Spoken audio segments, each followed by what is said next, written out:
안녕하세요. 은혜샘교회 성도 여러분, 최선종 목사입니다. 오늘은 7월 14일 잠언 22장부터 25장까지를 함께 살펴보도록 하겠습니다. 그러면 바로 1단계 본문 내용 파악하기를 시작하도록 하겠습니다. 1단계 본문 내용 파악하기를 모두 마쳤습니다. 이제 2단계 질문 만들기로 넘어가야 되는데 오늘도 따로 질문 없어서 바로 4단계 본문 묵상하기로 넘어가도록 하겠습니다.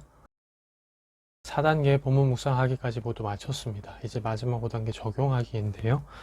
세 부분을 많이 묵상을 하게 되는데 먼저는 22장 1절입니다. 많은 재물보다 명예를 택할 것이요 은이나 금보다 은총을 택할 것이니라 라고 얘기를 하고 있죠. 재물보다는 관계 안에서 오는 것을 추구해라 라고 얘기를 하고 있습니다. 여기 보면 많은 재물과 은과 금이 이제 같은 것으로 묶어볼 수 있고요. 명예와 은총을 묶어볼 수 있는데 명예라는 것과 은총이라는 것도 다 관계 안에서 이루어지는 것들이죠. 관계 안에서 사람들의 인정을 받고 사람들의 존중을 받는 것, 사람들로부터 호의를 받는 것, 이게 명예와 은총이죠. 저도 이 본문을 보면서 생각해보니까 정말 그렇더라고요. 우리가 흔히 생각하는 위인전이라고 얘기를 하는 것도 요새는 좀 스펙트럼이 좀 넓어진 것 같긴 하지만 단순히 그저 돈이 많다고 해서 우리는 그 사람을 위인이라고 얘기를 하지 않죠. 그 사람이 관계 안에서 무엇을 했느냐에 따라 우리는 그 사람을 높이 평가합니다. 노벨상이라는 그 상을 주는 것도 그 사람이 인류에 얼마만큼 공헌을 했는가를 따져서 하는 거죠. 그 인류에 공헌한 정도를 따진다는 것 자체가 심사 기준이 관계에 있다라는 거죠. 돈을 많이 번다고 노벨상을 주지 않죠. 돈을 많이 번다고 사람들의 어떤 인정을 받는 게 아닙니다. 존경을 받는 게 아니죠. 돈을 많이 번다고 다 사람들의 롤모델이 되는 게 아닙니다. 사람들의 존경과 사람들의 총애라는 것은 결국 관계 안에서 그들을 얼마나 더 유익하게 했는가, 그들을 얼마나 더 좋게 했는가, 이런 것들을 가지고 판단을 하는 거죠. 보통 우리나라 사람들한테 존경하는 두 사람을 꼽으라고 한다면 아마 대다수의 사람들은 세종대왕하고 이순신 장군을 꼽을지도 모릅니다. 그 외에도 존경할 만한 분들은 참 많이 있습니다. 광개토 대왕을 꼽으시는 분들도 있을 거고요. 다른 분들도 정말 많아요. 우리 역사상에 보면은 정말 위인이라고 할 만한 분들이 많죠. 근데 보통 사람들한테 딱 물어보면 제일 존경하는 사람이 누구야? 라고 딱 물어보면 아마 둘 중 한 명일 겁니다. 세종대왕 아니면 이순신 장군. 이 둘의 업적을 살펴보면요. 왜 위인으로서 존경받는가를 살펴보면 결국은 관계를 유익하게 했기 때문이죠. 이순신 장군님이 존경을 받는 이유, 우리나라 사람들을 전쟁에서 지켰기 때문이죠. 전투를 해서 진 적이 없다. 단순히 그의 무용만을 가지고 우리가 막 존경하지 않죠. 누군가 그 무용을 가지고 사람들을 학살하는 데 쓸 수도 있습니다. 하지만 이순신 장군님은 그 무용을 우리나라 사람들을 외세 침략으로부터 지키는 데 썼죠. 그렇기 때문에 그분의 재능과 그분의 나를 향한 마음들이 다 존경을 받게 되는 거죠. 관계 안에서 이루어졌고 관계 안에서 사람들을 유익하게 했기 때문에. 한글이라는 것도 그렇습니다. 우리가 한자를 쓸 때는 문맹률이 굉장히 높았죠. 근데 세종대왕께서 한글을 만든 후부터 문맹률이 확 낮아졌습니다. 글자가 굉장히 쉬워졌기 때문이고요. 그 쉬운 한글로부터 우리나라 사람들이 많은 유익을 얻었기 때문입니다. 실제로 우리나라만큼 문맹률이 낮은 나라도 많지가 않습니다. 우리나라 문맹률이 굉장히 낮은 편인데 이거는 전 세계적으로 굉장히 뭐랄까요, 이제 정말 좀 우리가 자랑할 만한 그런 사실이거든요. 사실 여전히 문맹률이 높은 나라들이 있습니다.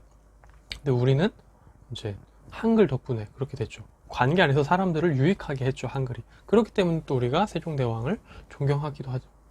이런 것처럼 누군가에게 존경을 받고 누군가에게 이제 뭔가 호의를 받고 은총을 입고 누군가를 나도 저 사람처럼 되고 싶다, 나도 저 사람처럼 살고 싶다, 이런 욕구는 돈보다는, 단순히 돈이 많다 이것보다는 다른 이들에게 얼마나 더 관계 안에서 유익하게 했는가에 대한 거죠. 돈이 많은데 이 사람이 존경을 받는다라고 한다면 단순히 돈이 많다는 게 아니라 그 많은 돈으로 무언가 공동체를 위해 좋은 일을 한 게 있다라는 거죠. 기부를 많이 했다, 혹은 공동체의 개발을 이끌었다, 혹은 인류의 진보에 대해서 어느 정도 뭐 어떤 기여를 했다 이런 것들이 있겠죠. 그런 것들을 우리가 생각을 해볼 때 우리가 돈보다는 관계 지향적으로 살아야 된다는 거죠. 또 생각을 해보면 결국 돈이라는 것은 영원하지 않습니다. 이 땅의 관계도 사실 영원하지 않을 수 있지만 이 땅에서 우리가 맺는 관계 중에는 성도와의 관계들도 있죠. 성도와의 관계는 영원한 겁니다. 우리가 천국에 가서도 영원히 이어지는 관계죠. 그렇다라고 한다면 성도와 성도 사이의 그 관계 안에서 서로 존중과 존경을 주고받고 은총을 주고받는다면 그건 영원한 그것으로까지 이어질 수 있는 그 가능성이 있는 거죠. 그런 것들을 생각해 볼 때 참으로 우리 앞에 놓인 선택지 중에 돈과 명예가 있다면 나는 명예를 택하는 삶을 살고 싶다, 이런 생각과 묵상들을 좀 하게 됩니다. 두 번째로는 22장 29절인데요. 내가 자기의 일에 능숙한 사람을 보았느냐, 이러한 사람은 왕 앞에 설 것이요 천한 자 앞에 서지 아니하리라 라고 얘기를 합니다. 자기 일에 능숙한 사람은 자기 일이 무엇이든지 간에 그 일에 능숙해지고 달인이 된 사람들은 존귀해진다라는 거죠. 귀하게 쓰임받을 수 있다라는 거죠. 생활의 달인 같은 것도 보면 그렇습니다. 우리가 별거 아니라고 생각하는 것들이 그 사람들에게는 정말 뛰어난 결과물을 내고 뛰어난 업적을 내고 또 그것으로 인해 사람들에게 인정받는 것들을 보게 되죠. 하다못해 우리가 이제 가끔 인터넷 같은 데도 보면은 호떡을 진짜 막 기계처럼 찍어내는 사람을 보기도 하는데, 그런 사람을 볼 때 정말 저 사람은 자기 일에 자부심이 있구나, 자기 일을 정말 즐기는구나, 자기 일에 전문적이구나, 이런 것들을 느끼죠. 그리고 그 사람에 대해서 뭐랄까요, 존경심을 가지게 됩니다. 자기 일에 열심인 사람을 우리가 비웃지 않죠. 자기 일에 열심인 사람을 우리는 칭찬하고 존경하게 마련이죠. 그리고 그 숙련된 기술은 분명히 좋은 일에, 그리고 자신의 또 명예를 위해, 자신의 또 부를 위해 또 쓰일 수 있는 거죠. 우리의 전문성을 더 갈고 닦아야 되는 것을 이 본문을 보면서도 느끼게 됩니다. 한 10년 전쯤인가요? 말콤 글래드웰이라는 사람이 아웃라이어라는 책을 쓴 적이 있습니다. 저도 그 책을 읽어봤는데 거기서 말하는 게 보통 만시간의 법칙이라는 거죠.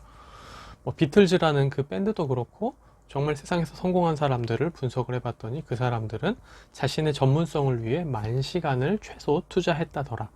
그걸 가지고 그 사람들의 전문성이 나타났다. 마이클 잭슨도 그렇고요. 그러니까 운동선수들도 그렇고 다 찾아보니까 10,000시간의 법칙이 적용이 된다는 겁니다. 사실 이 10,000시간의 법칙에 대해서 여전히 좀 논란이 있어요. 맞다 아니다 이런 논란들이 있는데, 분명한 것은 자기의 전문성에 대해서 10,000시간을 투자했다면 분명히 그는 그 일에 능숙한 전문가가 될 수 있다라는 겁니다. 그렇게 자기 일의 전문가가 된다면 그 일이 여기서 말하는 것처럼 왕 앞에서는 존귀한 자가 되는 거죠. 그만큼 그 기술은 숙달이 된다라는 겁니다. 저는 이제 이 책을 군대에 있을 때 읽었었는데요. 그러면서 이제 저도 그럼 나는 성경의 아웃라이어가 되고 싶다. 나는 성경을 10,000시간 이상 연구를 해서 성경의 전문가가 되고 싶다. 이런 꿈을 가졌었는데요. 이 본문을 보면서 그때 또 다짐을 생각해 보게 되는 거죠. 나는 지금 그 10,000시간을 목표로 지금도 열심히 매진하고 있나?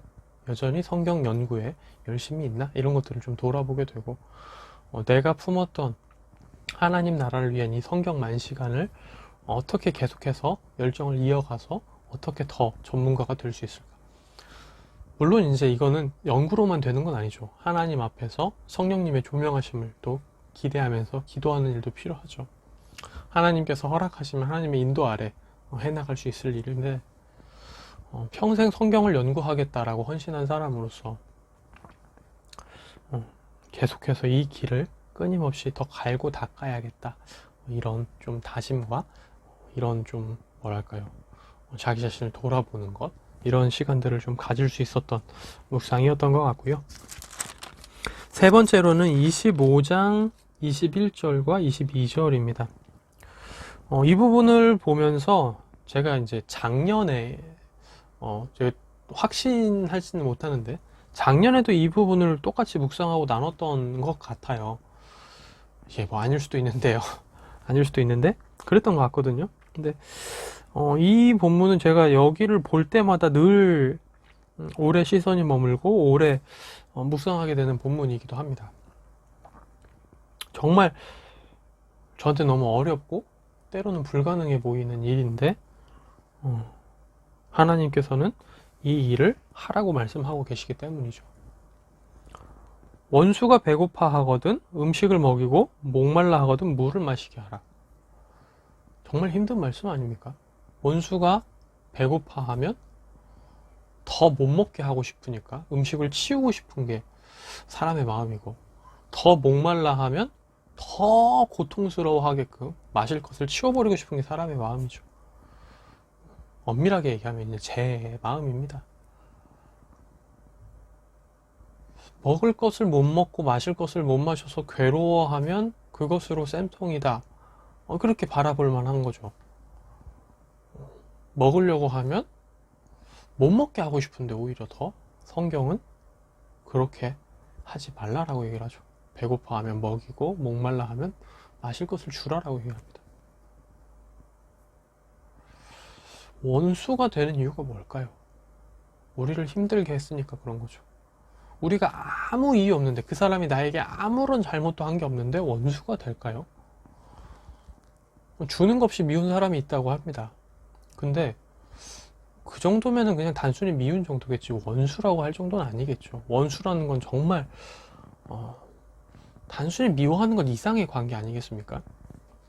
그런 사람에게, 나에게 내가 그 사람을 증오할 만한 무언가, 그게 있는 사람에게 과연 이렇게 하는 게 쉽겠는가라는 거죠. 근데 그렇게 하는 게 바로 그 사람 머리 위에 빨갛게 핀 숯을 올려놓는 것과 똑같고, 하나님께서 갚아주실 일이다라고 얘기를 하는 거죠. 모든 처분을 하나님께 맡기고 나는 악에 대해서 선으로 갚아줘야 되는 그런 상황입니다. 그런 말씀이죠.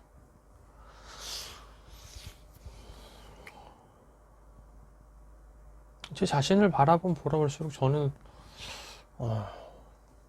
그렇게 엄청 대인배는 아닌 것 같아요.